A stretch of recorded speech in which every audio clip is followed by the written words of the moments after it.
Hey, it was really good seeing you today. We got the pentatonics: C major, D minor, E minor, F major, G major, A minor, B diminished, and then C again.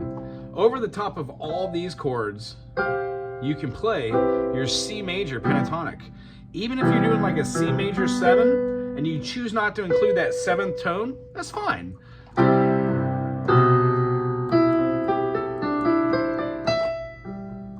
G. They almost all feel and sound the same. C, G, C,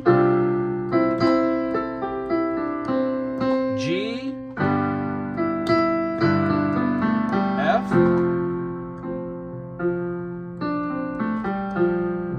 Notice how that run for the C and the G and the F felt exactly the same. It gets a little weirder when you get to other chords, like D, especially E.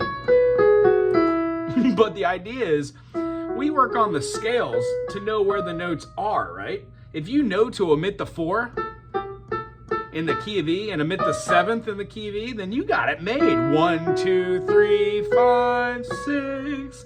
Da, da, da, da, da, da, da, da, da. Maybe throw in a leading tone every once in a while for fun. The idea is when you get really good at recognizing patterns, we showed in the key C, of course, with everything. 2, 3, 5, 6, 1. Da, da, da, da, da, da, da, da, da, da, da, da. Then mess with that pattern. 2, 3, 2, 3, 5, 6, 1. 2, 3, 2, 3, 5, 6, 1. 2, 3, 2, 3, 5, 6, 5, 6, 1. 5, 6, 2, 3, 1. Da da da da da da da da da. When you get used to doing like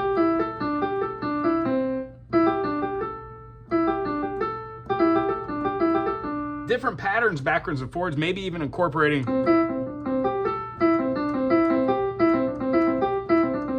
hands, different patterns,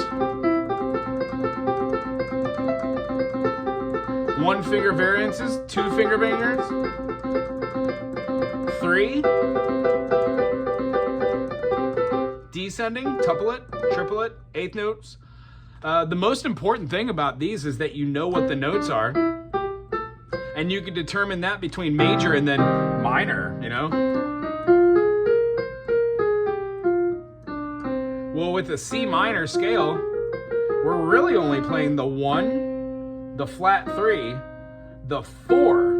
We're gonna play the 5, and then the flat 7. So a lot of the notes that are in between, you can use as grace notes. Like doing a descending run in a C minor is gorgeous. It's so much fun. C, B flat, G, F sharp, F. How gorgeous is that? And if you land with your thumb, you can do a crossover. That's the whole reason why we've been practicing these crossovers.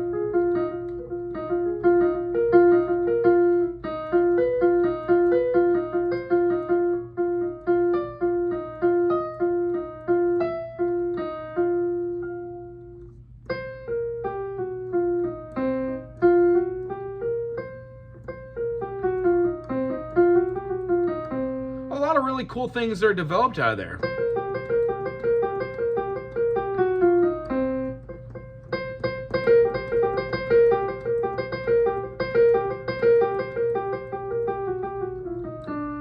You can go over runs all day long, but if you're playing something in the key of C minor, then it goes down to that last chord.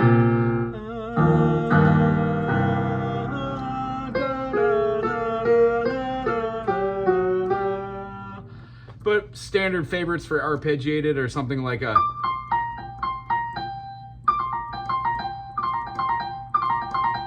And when you practice them slow, it kind of loses meaning.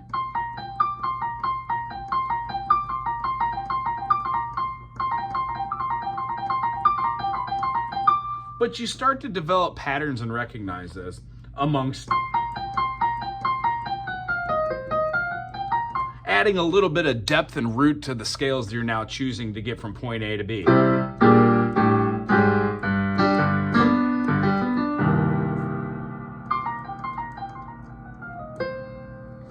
I hope you enjoyed this today. Remember, 1, 2, 3, 5, 6, and then for the minors, 1 flat 3, 4, 5, flat 7.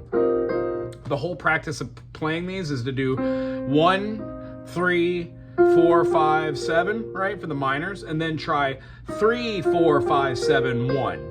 And then you keep moving this mechanism up so you see these notes everywhere.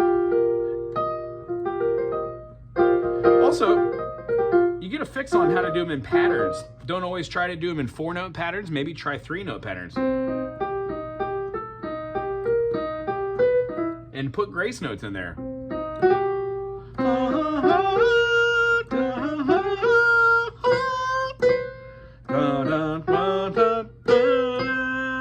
Go all the way through it, baby.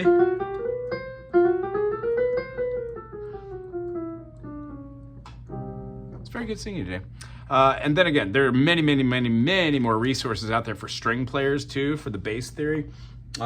Moving through your circle fifths is really the way to do it. So just like on piano, when we're trying to see our circle and define what our chords are, and then how to get around this thing, right? The idea is to be able to be flawless, be able to go 1, 2, 3, 5.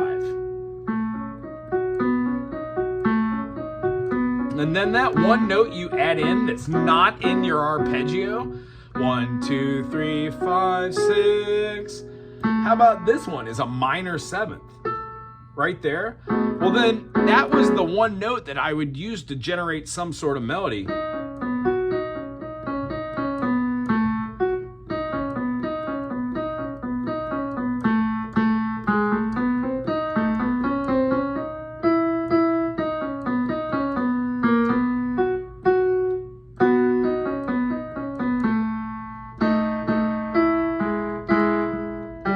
Can't help but play, but moving things around and seeing where the fingers really shifted, and then once you hear like a melody note, what kind of notes can you build up off of just playing like fifths or playing like fourths, adding an octave, seeing a third, maybe hearing some dissonance or sus notes? And what I will guarantee you by playing these arpeggiated notes over these types of chord structures, you can flawlessly move from one key, G major maybe. There's no E major in the key of G. We've just used our relative sixth to play it as a major. If I throw a dominant, I can move it from here to A or A minor, doesn't matter. Well, at that point, you should see A majors being able to have our scales like Lydian. If you're in A minor, you could hear your pentatonics. And do some sort of run, maybe to get into another chord.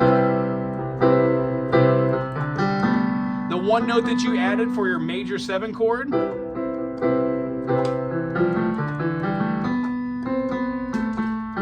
could be your melody line.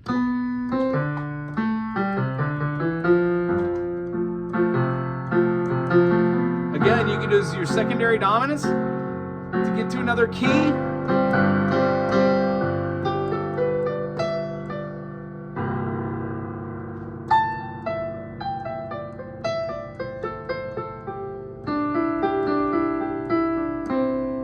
It's very good seeing you today.